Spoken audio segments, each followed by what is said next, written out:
How's it going, everyone? It's Sam. There is some manipulation going on by exchanges. Again, we can see it on chain that there are some market makers. There are some exchanges dumping tons of Solana and Sui and Ethereum.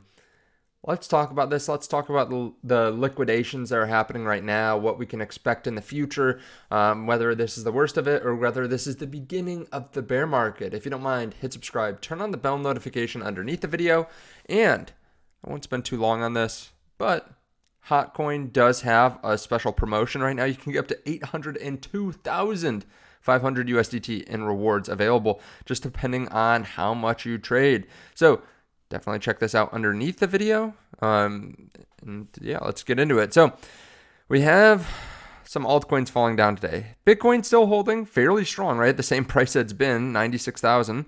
But Solana, let's take a look at this. 160. Continuously falling down right at this support line. Ethereum falling down once again as well. Pull that up here too. ETH, you can see here, down to 2,700. It was just at 2,900 yesterday, basically. Let's look at Sui. Sui down another 4% here today, towards the bottom end of its range. So, what is happening here? Well, market maker Wintermute has withdrawn a large amount of SOL from Binance in the last 4 hours. You can see 9,000 SOL, 8,000, 500, 500, 8,000, 400, 7,000. Then we get down here, we're talking 24,000, 12,000, 10,000. This is all within an hour here. So they're basically, the exchange, Binance, is sending over to Wintermute. Wintermute is dumping on the market, causing liquidations. Then oftentimes they'll send USDT, or they'll just send Solana back. They basically just sell it off, cause liquidations, buy back in at a lower price, and send it back to the exchange. So they're able to either get more Solana or make some USDT in the meantime. And we can see that, right? We can see all this on chain. This has happened before. Kraken also sending Sol, Sui, and ETH to Wintermute. This behavior will not be forgotten. Marty Party says, remove all crypto off exchanges. Kraken, Binance, Bybit, all not to be trusted. Full analysis of the investigation into these centralized cartels are coming out soon. So we'll cover that on the channel. Binance is also dumping Ethereum like there's no tomorrow. I mean, I did quick math. Somewhere around 11,000 Ethereum. We're talking $30 million in an hour. They're dumping in Ethereum. Definitely causes some liquidations. Let's actually look at the liquidations here. Bitcoin, not even in the top two. ETH and Solana getting liquidated more than Bitcoin, which isn't typical.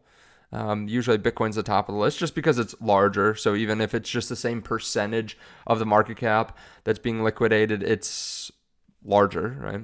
But $211 million worth of longs liquidated in the last 24 hours. A lot of that happening in the last 12 hours, with a lot of it being Ethereum and Solana and others as well. But a lot of that is coming from the exchanges that we were talking about just now. And something that is worrying people maybe a little bit too, Zach XBT is linking Bybit hacks to Solana meme coin scams, exposing a tangled web in the crypto underworld. As if this year couldn't get any stranger, we have an entity laundering for the Bybit hack who launched and traded pump fund meme coins.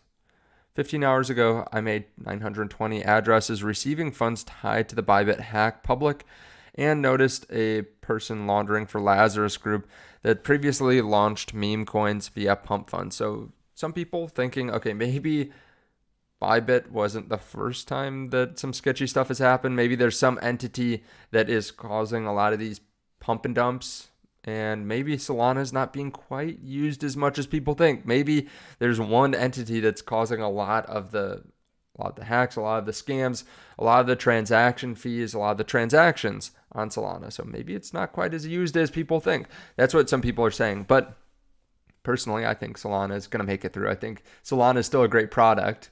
Just because someone uses Solana for something sketchy doesn't mean that it's Solana's fault. If anything, it shows that it's actually got a pretty awesome blockchain that's cheap, fast, and easy to use. But what do I know? So like, tell me your thoughts on this underneath the video. Has this made you any less bullish on Solana? I know people feel very strongly about Solana. People feel very strongly about XRP. I bring that up because those seem like two coins that are very divisive. But let me know down below in the comments. Bitcoin dominance continuing to move up. I mean, if you smooth this out, it's just up and to the right. With that being said, there are still some people that are accumulating, right? There are still some entities that are accumulating. Strategy just acquired over 20,000 Bitcoin for about $2 billion. They now have a Bitcoin yield of 7% year to date, 6.9% technically.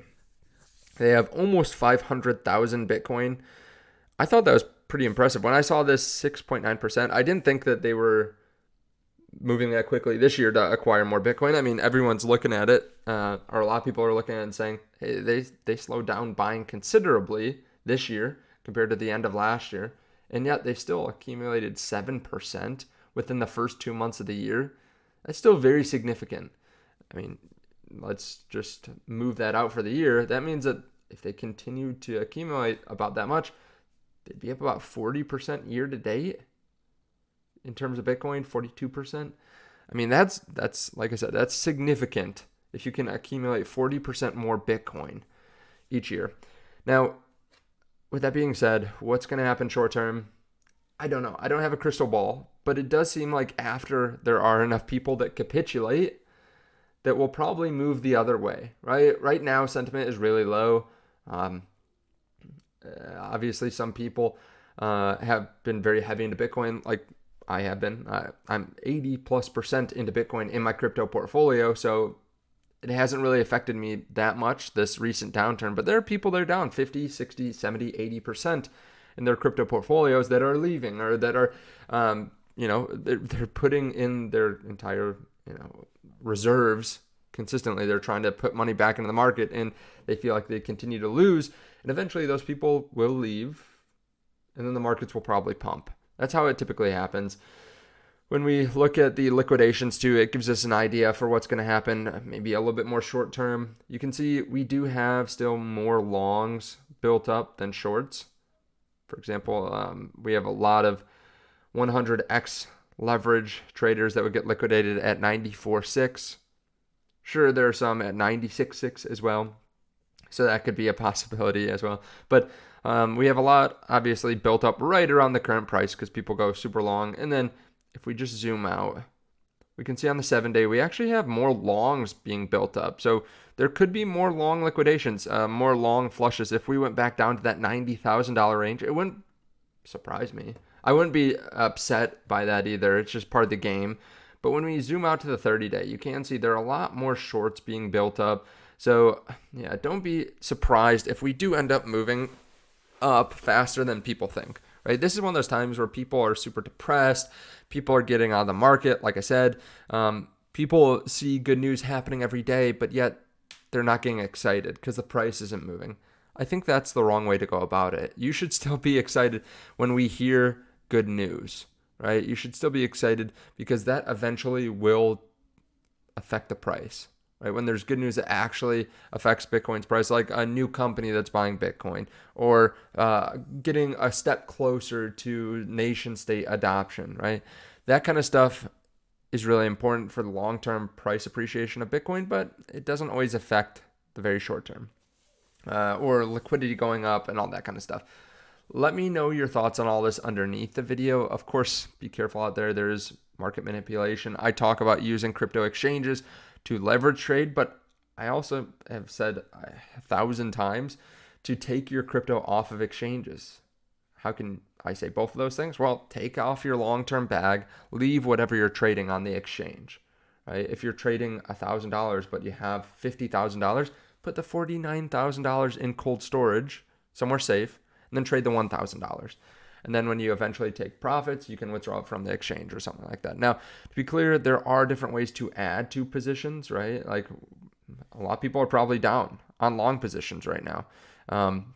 One thing you can do, you can add extra margin to your long positions. You can set up stop losses. You can open up new positions. Those are kind of the three different options for you right now. If you are stuck with some long trades open, right? I am waiting to, I've been adding to some positions that are down even, like Solana, right? When we approach, let's go back to Solana. When we approach key areas of support, I add to positions. And sometimes we continue to fall down, right? Like I was adding to positions right in the upper 160s, and I'm down on those positions, but my liquidation point's much lower. If we continue to fall down, I'll add margin, and I'll probably even add to positions as well, because I do not think the bull run's over, to be clear. I still think we're going to have a leg up, to be clear too. I know a lot of you have been in since the previous market, but some people haven't. So it's a good reminder that Bitcoin went from 64,000 down to 29,000 during the bull market, right? The 2021 bull market. It took a 60% dip and then continued to rally up. We're in a 15% dip for Bitcoin. That's not very much. So altcoins are getting whacked a little bit, and actually a lot of altcoins have not gone up to previous highs. I think the whole altcoin market hasn't hit all-time highs yet. There are some that have hit all-time highs though, like Solana. But we still have a lot further to go, in my opinion. I think we are going to have an insane leg of the bull run, and it only really happens when I don't want to say everyone, when a lot of people, 90% of people, feel like they've lost, right? Feel like they're going to get out of crypto. And I think we're approaching those numbers where a lot of people are upset. But when you look at macro, things are still really bullish. We still have the US looking at adding Bitcoin to the strategic reserves or the sovereign wealth fund. We still have liquidity that's going to increase. We still have rates that are going to lower. The economy still looks fairly good as well. And we still have, all this happening when prices are coming down. So you're actually getting a bit of a discount.